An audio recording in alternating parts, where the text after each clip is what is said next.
Hello दोस्तों, मैं किशन और आज फिर एक नई कहानी लेकर हाजिर हूँ।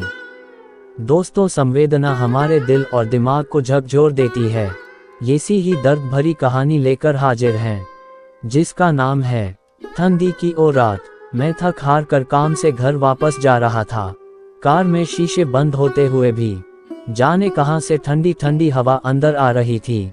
मैं उस सुराख को ढूंढने की कोशिश करने लगा, पर नाकामयाब रहा। कड़ाके की ठंड में आधे घंटे की ड्राइव के बाद मैं घर पहुंचा। रात के 12 बज चुके थे। मैं घर के बाहर कार से आवाज देने लगा। बहुत देर हॉर्न भी बजाया। शायद सब सो चुके थे। ये कहानी स्टोरी बाय किशन 71 पर सुन रहे हैं। 10 मिनट बाद खुद ही उतरकर गेट खोला।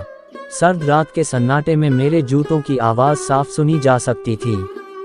कार अंदर कर जब दोबारा गेट बंद करने लगा, तभी मैंने देखा एक 8 to 10 साल का बच्चा अपने कुत्ते के साथ मेरे घर के सामने फुटपाथ पर सो रहा है।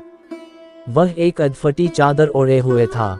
उसको देखकर मैंने उसकी ठंड महसूस करने की कोशिश की तो एकदम सकपका गया। मैंने मोंटी कार्लो की महंगी जैकेट पहनी हुई थी, फिर भी मैं ठंड को कोस रहा था। और बेचारा वो बच्चा, मैं उसके बारे में सोच ही रहा था कि इतने में वो कुत्ता बच्चे की चादर छोड़ मेरी कार के नीचे आकर सो गया। मेरी कार का इंजन गर्म था। शायद उसकी गर्माहट कुत्ते को सुकून दे रही थी। फिर मैंने कुत्ते की भागने की बजाय उसे वहीं सोने दिया और बिना अधिक आहट किए पीछे का ताला खोल घर में घुस गया। सबके सब सो रहे थे। मैं चुपचाप अपने कमरे में चला गया। जैसे ही मैंने सोने के लिए रजाई उठाए, उस लड़के का ख्याल मन आया। सोचा, मैं कितना स्वार्थी हूँ।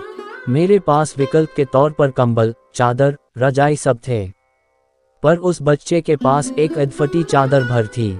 फिर भी वो बच्चा उस अधफटी चादर को भी कुत्ते के साथ बांट कर सो रहा था और मुझे घर में फालतू पड़े कंबल और चादर भी किसी को देना गवारा नहीं था। यही सोचते सोचते ना जाने कब मेरी आंख लग गई।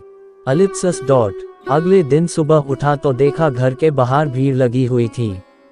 बाहर निकला तो किसी को बोलते सुना, अरे वो चाय बेचने वाला सोनू कल रात ठंड से मर गया। मेरी पलकें कांपी और एक आंसू की बूंद मेरी आंख से छलक गई। उस बच्चे की मौत से किसी को कोई फर्क नहीं पड़ा। बस ओ कुत्ता अपने दोस्त के बगल में चुपचाप बैठा था, मानो उसे उठाने की कोशिश कर रहा हो। दोस्तों, ये कहानी स्टोरी बाय किशन 71 सुन रहे हैं। दोस्तों, ये कहानी सिर्फ एक कहानी नहीं, ये आज के इंसान की सच्चाई है। मानव से अगर मानवता चली जाए तो वो मानव नहीं रहता, दानव बन जाता है। और शायद हम में से ज्यादातर लोग दानव बन चुके हैं। हम अपने लिए पैदा होते हैं, अपने लिए जीते हैं और अपने लिए ही मर जाते हैं। ये भी कोई जीना हुआ। चलिए एक बार फिर से मानव बनने का प्रयास करते हैं। चलिए अपने घरों में बेकार पड़े कपड़े जरूरतमंदों के देते हैं। चलिए कुछ गरीबों को खाना खिलाते हैं। चलिए किसी गरीब बच्चे को पढ़ाने का संकल्प लेते हैं। चलिए एक बार फिर से मानव बनते हैं। मानवीय संवेदनाओं को छूती ये दुख भरी कहानी आपको कैसी लगी? कृपया अपने कमेंट्स शेयर करें और इस कहानी को अपने मित्रों व प्रियजनों के साथ जरूर साझा करें। कहानी अच्छी लगी हो तो चैनल को सब्सक्राइब जरूर करें। धन्यवाद।